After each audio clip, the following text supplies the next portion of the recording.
This is NC Spin, an unrehearsed discussion on issues of interest to North Carolinians. Now, here is your moderator, Tom Campbell. Welcome. You've heard and read the spin the media and the politicians have put on the issues of the day.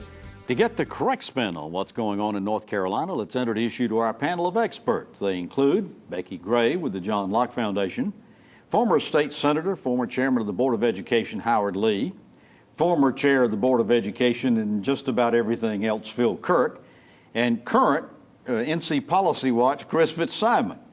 Well, this week's show should be extremely interesting, and as we examine the fallout from the creation of new congressional districts, we're going to talk about a court decision that declares judicial retention elections unconstitutional, and we look ahead to the March 15th primaries. In a brief one-sentence decision, the U.S. Supreme Court determined it would not stay the three-judge panel's determination North Carolina must draw new congressional districts. The legislature complied with the panel's dictate, reconfigured all the districts, and set the date for new congressional primaries for June 7th, with the new filing period to begin March 16th. Howard Lee, before the June 7th primary elections can be held, the three-judge federal panel has got to approve these new maps. What's the thinking about whether they'll pass muster, and what happens if they don't? Well, I've been through enough of these redistricting processes to know that it's a tough job, and also that politics certainly drives a lot of the decision-making. I thought the legislature probably went from one extreme to the other, from packing the districts to now not considering race at all. So I think in the final analysis, it's going to end up whether the Voting Rights Act is going to have an impact. I'm concerned. I think what they did is certainly a lot better than what was originally put out there, and it probably comes closer to having a fair and equitable district drawn. Phil, Dan Blue told me last week that courts don't act on anybody's timetable but their own. Is there any expectation these guys will get this done in time for June 7th? And further, what's that going to do to the March 16th filing? Well, I agree that they move slowly. They're supposed to be moving judiciously. But in something like this, I think they need to have a little common sense and realize that it's already in turmoil. And if it drags on and on and on, there's going to be more confusion and more lack of participation. Yeah, Chris, this past week we saw the state NAACP file demands that the court not approve the districts. They thought they were still gerrymandered racially. What are their grounds for that? Well, I think speaking of Dan Blue, he was quoted in the paper saying he thought that they put half the state's African Americans in 3 of the districts and still thought they might have diluted the influence. I thought the most striking thing was one thing they accomplished was, I think, build support for an independent redistricting commission. When you had the House redistricting chairman said it's 10-3, and if we could have, we'd have made it 11-2.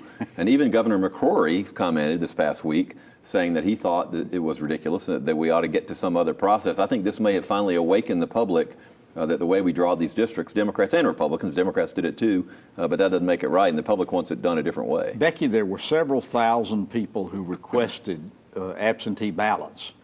We're told several thousand of them have also been turned in. Now, what's going to happen there? They're going to count the ballots for the other primary elections and just discount the judicial or the congressional ballots? It's my understanding that that is what the State Board of Election is planned to do. But also to kind of add to even more of this confusion is they are encouraging voters on March 15th, because the ballots have already been printed, that for folks to go ahead and vote for those congressional seats anyway, on the off chance that maybe something else will happen, that the three-judge panel will say, no, the new maps are not okay. I mean, you know, it's still kind of up in the air. So it just adds to the confusion of it. But I guess the good news is we get to vote often and you know, vote a lot. Vote early and vote often. Whether it counts or not. Exactly. Yeah. Howard, one of the things they did was to get rid of runoff elections. Now, there's been a lot of talk about that through the last several years.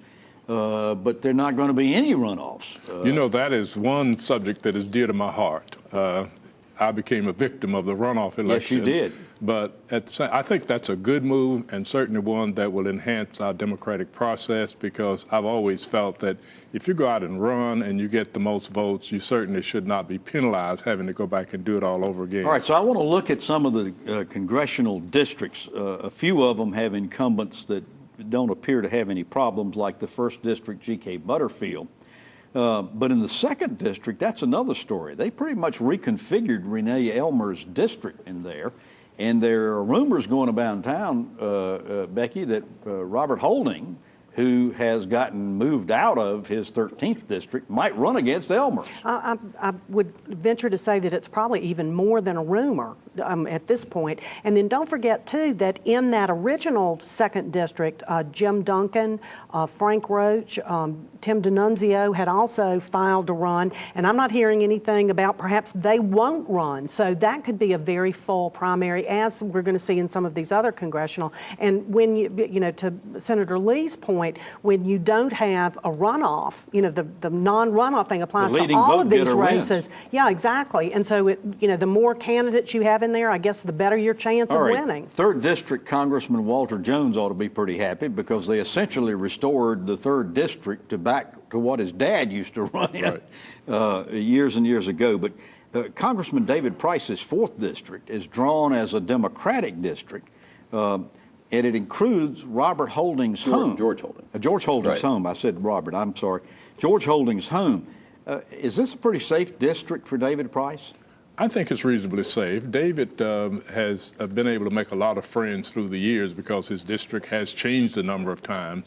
And so he's familiar with a lot of these folks. I think he'll be fine. How about in the 6th District, Mark Walker's district? He took the place of long-time favorite congressman from there. This will be his first chance really standing for re-election. I think he maintained the base of his support in Guilford County, though, and I think he has at least one primary opponent, but I think he'll be real. Is that basically true with Richard Hudson's 8th District? I think it is interesting. I mean, I think it is true. One thing to point out, though, we haven't talked about yet, is that the congressional primary, of course, was on March 15th with the presidential primary. Now, as you mentioned, June 7th, the turnout is going to be exceedingly low. So this really means if you have 5 or 6 candidates, and you might, and the turnout is very low, it's not going to take a lot of votes to win a primary. And but typically favors incumbents. Well, right. But you know, this is a non-incumbent year. I think this is fascinating. Becki, I've got to ask you, what happened with Robert Pittenger? They just completely districted him out. Yeah, that what do they got against Robert Pittenger over there in the legislature? I can't answer that question. But I don't know. It's still a Republican district. It's not as strong as it was. Yeah, but it's it still goes a majority way Republican. into Union and Iredell. Right. A lot of new counties, territory of people who don't know Robert Pittenger. So he's got a job to do. Well, they also did pretty much the same thing with Alma Adams' 12th district, that old ink block district. It's now all Mecklenburg County. Mecklenburg County. The rumor is that Malcolm Graham might want to run against her in that district. There's other rumors. Senator Ford, Representative Alexander. There's a lot of Tricia Cotham's name has been mentioned. And see, if 4 or 5 of them run, then Alma Adams will probably win. That's right. But if it's only, no, seriously, because she's not recruiting people. Well, the Mecklenburg will divide up among 4 or 5 counties. All right, even though she has to drive 2 hours to get to that 12th district from her home. Yeah, well, weird. That's a different horse. Let's look at that completely relocated 13th district that we talked about that used to be George Holding's district. Doesn't have an incumbent. There was some speculation around town that district was drawn specifically so Andrew Brock could run in it. What do you think? Well, he claims he didn't know about it, but that it was being drawn that way, and he was surprised. Notice I said claims. I was in Greensboro recently, and I know at least 5 Republicans from Guilford County that run, and if that happens, Brock has represented 4 of the 6 parts of 4 of the 6 counties. So I think Brock's an overwhelming favorite. Representative Hardister his name is also serviced. I don't know whether he's going to do it. And he has a very few of his current voters are in the district. I did check that. So just around the table, fairly yes or no answer here. Are we going to have June 7th primaries or not? What do you think, Becki? Oh, yeah. I think for sure. You think? I do. You think the courts will act? And I think just look at the maps. They're so much prettier than the original maps. Now, you know, but I don't think it'll go back to the original maps. If this particular map that's kind of in front of us now is not accepted, I think it will look, anything that is different from that will look closer to what Howard, the court could come back and say, we don't approve these maps, and we're going to draw the maps. It could be. They could, and that's what concerns me. And I'm not sure that I want the courts drawing a map, although I do believe and I'm strongly supportive of an independent body drawing maps. But at the same time, I'd rather have the legislature or an independent body rather than the court. I believe we've gone from 33 counties being divided to 13, I think, or Was it? around 15. Yeah. But Although, of course, we were assured by Senator Rucho and others the last round of maps was fair and legal. Now we know they're not legal. I don't think most people think they're fair. Now we'll see what the court thinks. Yeah. Well, yes, the court will have the word on that. Well, we thank you for watching NC Spin on the air or on YouTube. Here's a reminder, there's much more on our website, ncspin.com, or NC Spin on Facebook. You'll find video footage not seen anywhere else, perspectives pieces from our panel, and my weekly column. Get more balanced debate from the Old North State on ncspin.com, NC Spin on Facebook, or on Twitter at NC Spin Tweets. After these messages, we're going to talk about the judicial retention election declared invalid. NC Spin will return after these messages. I still believe in the Constitution. That's why I back Buck. I believe in the Second Amendment. That's why I back Buck. I want someone who puts North Carolina first. That's why I back Buck. In the upcoming Republican primary, back Buck. Buck Newton for Attorney General. Let's prepare our state for the future by supporting the Connect NC bond. The bond will fund smart investments in education, agriculture, state parks, our National Guard, and infrastructure projects, creating job opportunities, strengthening our workforce, and driving innovation. It's a timely investment and a smart one for North Carolina families. On March 15th, stand with Farm Bureau and vote for the Connect NC bond. We now return to NC Spin.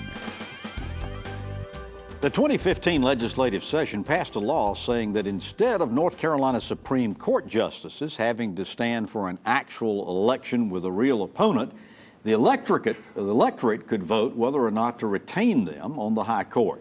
An immediate legal challenge was filed on the grounds that the law violated Article 4, Section 16 of our Constitution, which states, "Justices of the Supreme Court and judges of the Court of Appeals shall be elected by the qualified voters of the state." A panel of Superior Court judges has held that new retention law unconstitutional.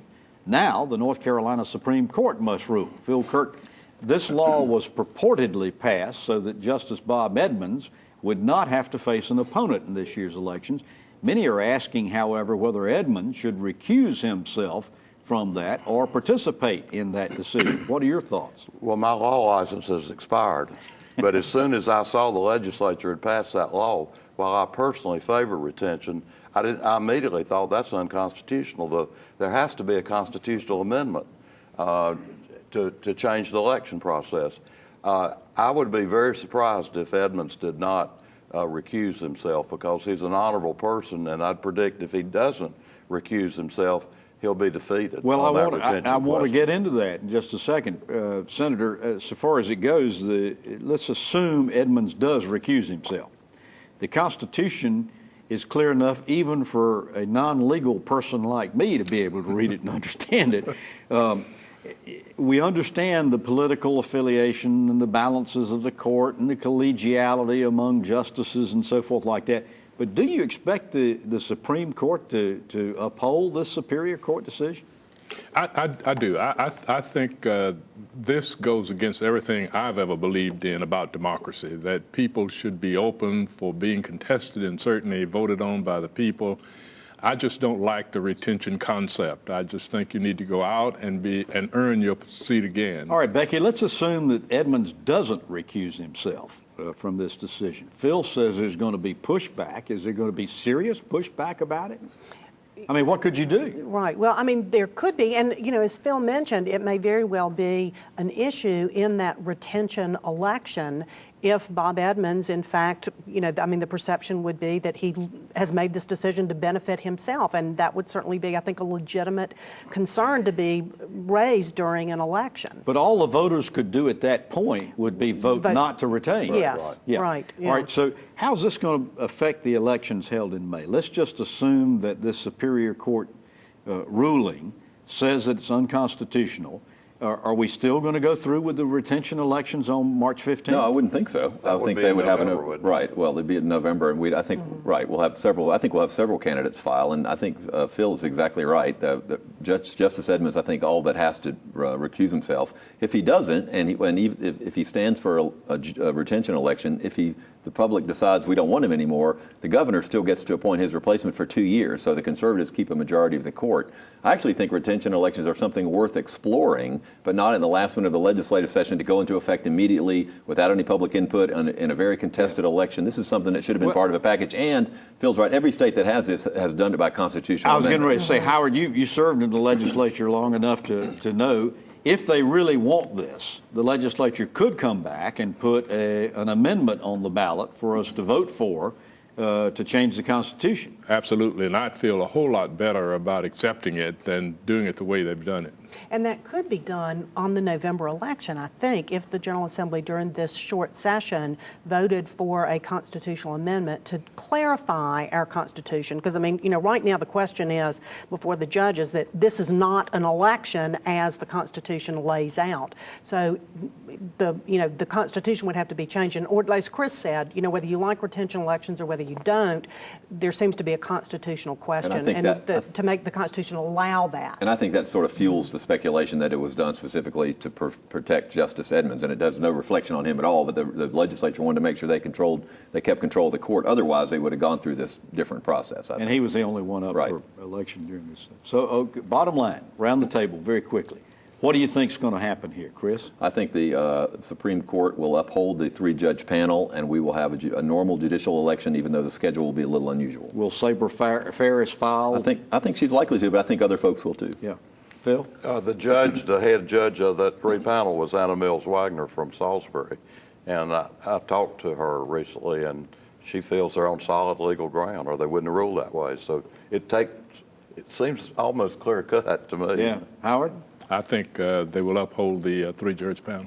I think they'll uphold it. I think that Justice Edmonds will recuse himself from the decision. I think that he will run for his seat in November, and I think he'll win. All right. After these messages, we're going to count down to the primary.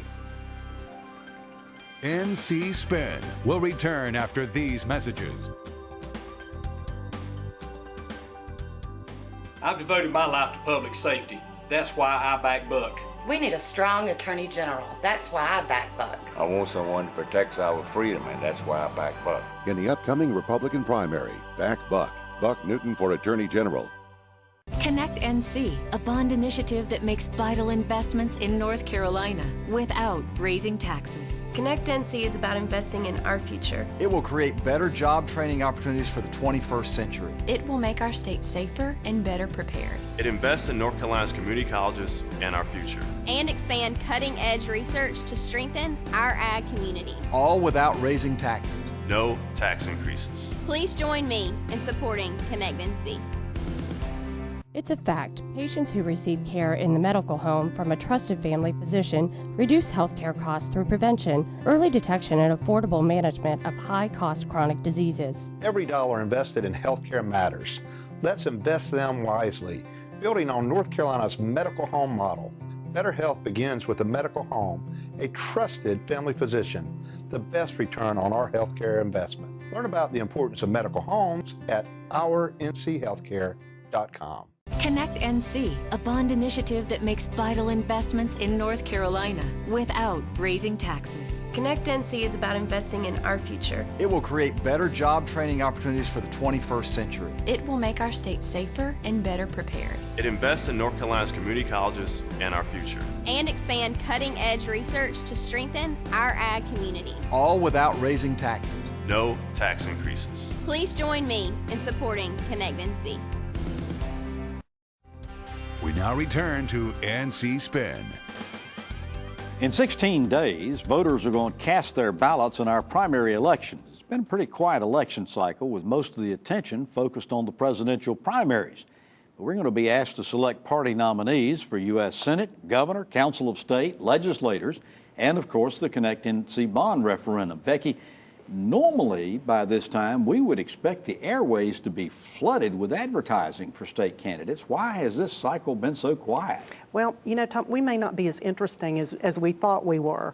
You know, this is the primary election, and as you mentioned, the presidential election, both for Republicans and Democrats, is pretty interesting. But those presidential candidates are not long-term investors. They're like day traders. So they're trying to get through the next caucus, the next primary, and we're down quite a ways on the list of these. So they're not even beginning to think about this. And then the other races in North Carolina, the Council of State races here, first of all, the Senate race, the interest really is not in the primaries. Right.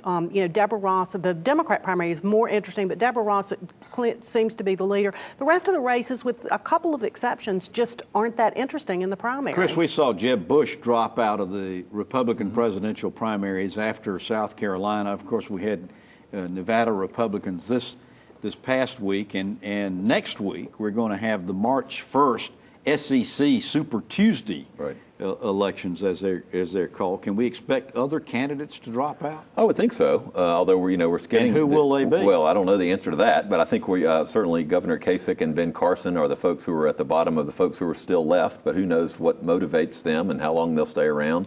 I do think it's interesting. We've talked about on this show. You know, the whole movement of moving our primary from May to March. Was to be more relevant in the presidential primaries. And to save money. And well, no, because we could have left them all in May, we would have saved money. Well, no, we'd have had to have two elections. I'm saying we moved the presidential primary to be more relevant. It turns out I'm not sure we're going to be because, as we've said on the show, we're a proportional representation state. So the candidates who are left are going to be spending their money where they can have the biggest bang. Howard, the question everybody's asking is, can Donald Trump run the tables?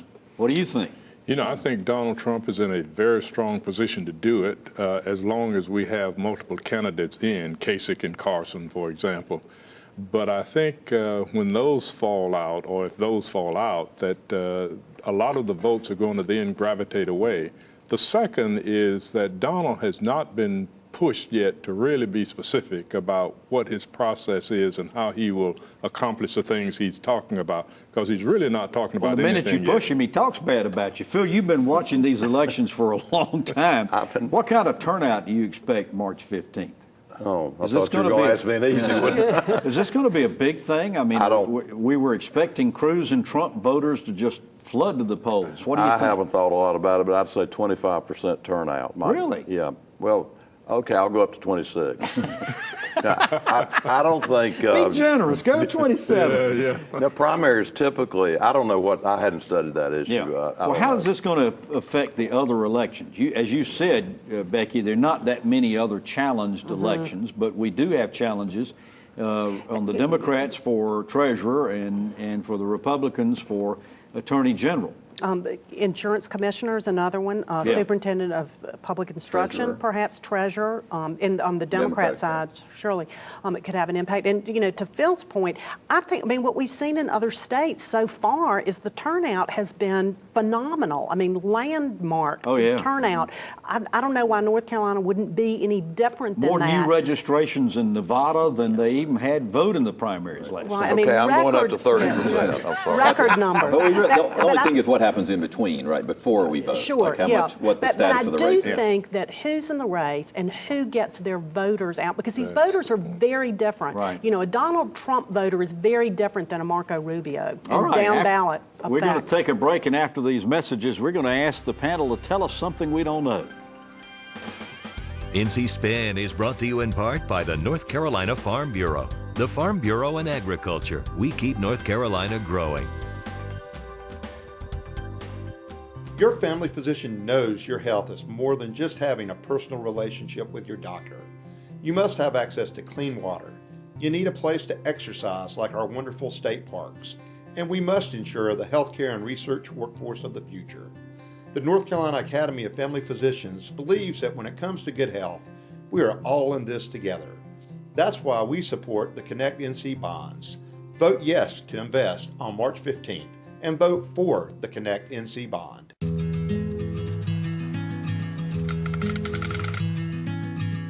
The cost of everything has gone up dramatically over the last 75 years.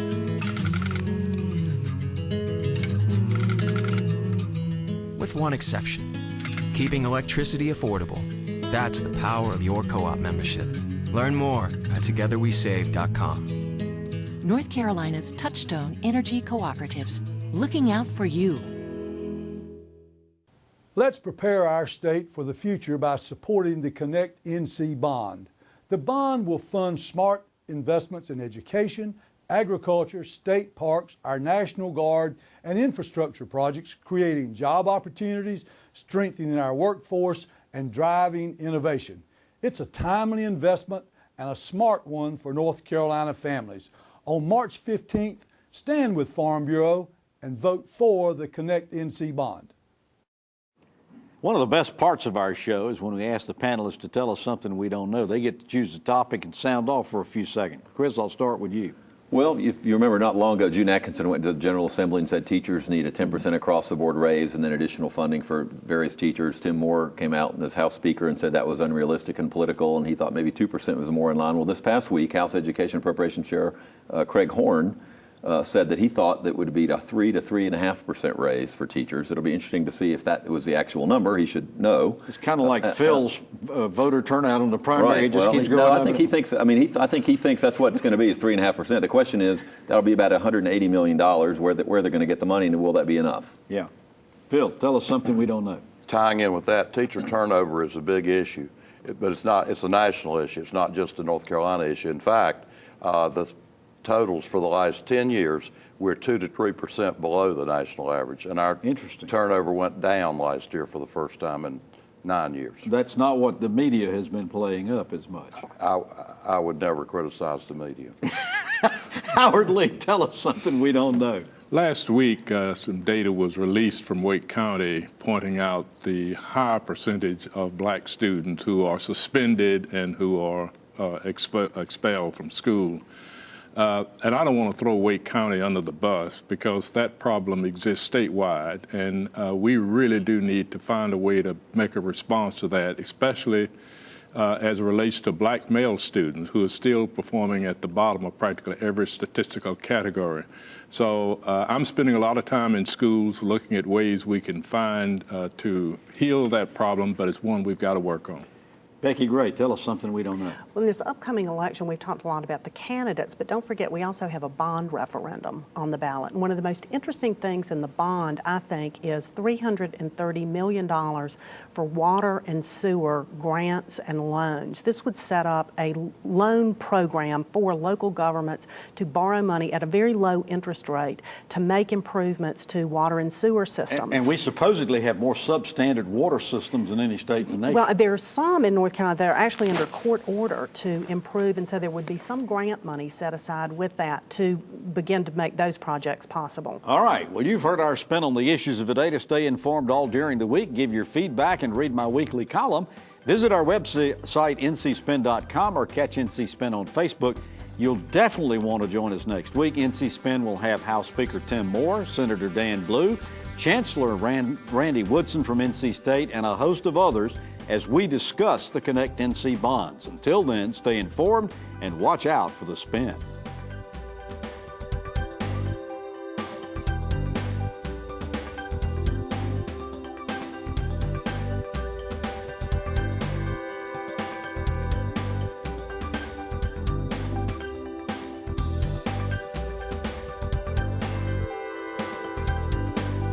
Join us next week and get the spin on issues facing our state.